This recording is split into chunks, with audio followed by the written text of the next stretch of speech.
बिस्मिल्लाहिर्रहमानिर्रहीम। अस्सलाम वालेकुम। देसी ब्यूटी टिप्स में खुश आमदीद। आज मैं बालों को नेचुरल ब्राउन और ब्लैक करने के लिए नहायत आजमूदा घरेलू हेयर डाई बना रही हूँ।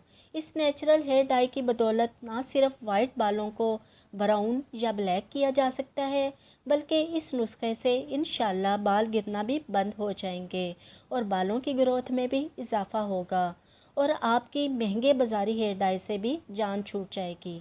तो चलिए स्टार्ट करते हैं। इसके साथ साथ देसी ब्यूटी टिप्स को सब्सक्राइब करें और बेल आइकन को दबा दें ताकि मुफीद और मालूमाती वीडियोस आप तक बआसानी पहुंच सकें।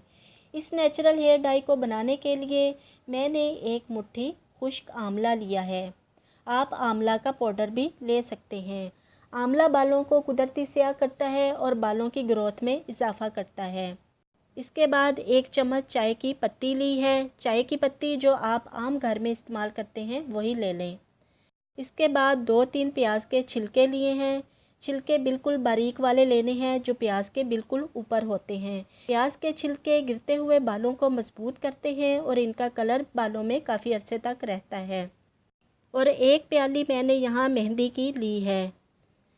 यहाँ मैंने एक पैन में 1 लीटर पानी डालकर चूल्हे पर रखा हुआ है। ये तमाम चीज़ें इस पैन में डाल दें और आंच को दरमियानी कर दें। जब पानी पककर 1 प्याली रह जाए तो चूल्हा बंद कर दें। ये देखें आहिस्ता आहिस्ता कलर गहरा होता जा रहा है। इसको तकरीबन 1 घंटा दरमियानी आंच पर पकने दें ताकि तमाम चीज़ों का कलर पानी में अच्छी तरह से आ जाए। पानी पककर 1 प्याली रह गया है और इसका कलर भी बहुत खूबसूरत डार्क ब्राउन हो गया है। अब इसको छान लें और मेहंदी में डालकर अच्छी तरह मिक्स कर लें। इस मिक्सचर को रात भर ढाँप कर रख दें।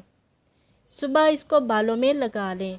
अगर आपने बालों को गहरा स्याह कलर देना है तो इस मिक्सचर को 4 घंटे बालों में लगाएं और अगर आपने बालों को ब्राउन कलर देना है तो 2 घंटे लगाकर बाल सादे पानी से धो लें।